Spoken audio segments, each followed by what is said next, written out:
Dans certains villages, on raconte qu'il existe des maisons où il ne faut jamais dormir seul.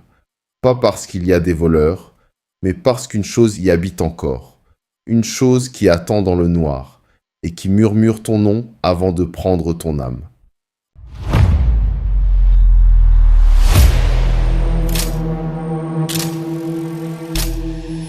La lampe à pétrole venait de s'éteindre. Toute la maison était plongée dans une obscurité totale. Plus aucun bruit. Même les grillons dehors avaient cessé de chanter. Maman Esther était allongée au sol. Son corps tremblait encore après l'attaque.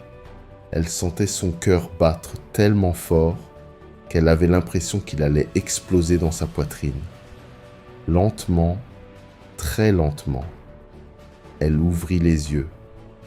Le plafond avait disparu dans le noir. Elle n'osait plus bouger, parce qu'elle savait qu'il y avait encore quelque chose dans la pièce, quelque chose qui respirait. Micro-pause, puis soudain, un souffle froid passa derrière son oreille. Un souffle humain. Et une voix murmura « Maman ». Maman Esther sentit immédiatement les larmes monter. Cette voix, c'était celle de sa fille. Mais sa fille était morte depuis 3 ans. Elle tenta de réciter une prière, mais aucun mot ne voulait sortir. Sa gorge était bloquée par la peur. Alors elle tourna lentement la tête et vit 2 petits yeux brillants dans l'obscurité, immobiles, fixés sur elle. Les yeux ne clignaient même pas. Puis, la silhouette commença à avancer, très lentement, sans bruit, comme si ses pieds ne touchèrent pas le sol. Maman Esther recula en rampant. Ses mains glissaient sur le vieux sol humide. Mais plus elle reculait, plus la pièce devenait sombre. Les murs semblaient respirer. Le plafond craquait au-dessus d'elle et la silhouette continuait d'avancer. Quand la chose arriva enfin devant elle, maman Esther comprit que ce n'était pas sa fille. Le corps ressemblait à sa fille.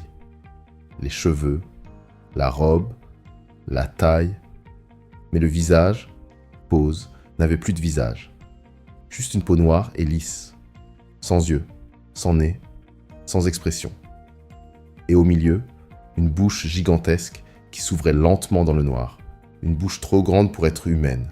La créature pencha la tête, puis murmura encore « Tu m'as laissé seule ».